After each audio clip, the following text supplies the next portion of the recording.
Wait.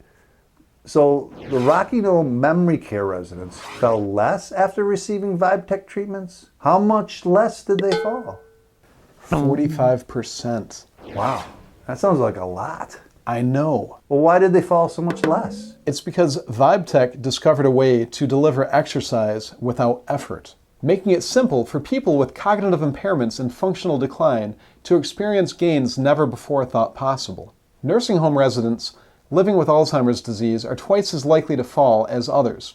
It was Rocky Knoll's innovative practices that led them to work with our team to bring this novel therapy to their memory care residents as part of a fall reduction program.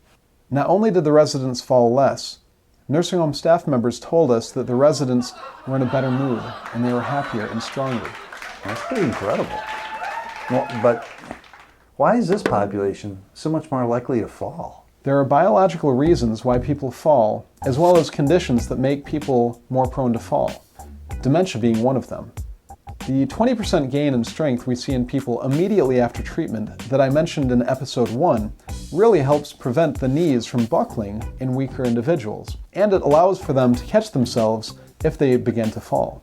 Also, the 32% gain in range of motion and the 66% reduction in pain immediately after treatment that I reported in episode 2 enabled people to move fluidly and intentionally, reducing their risk of falling.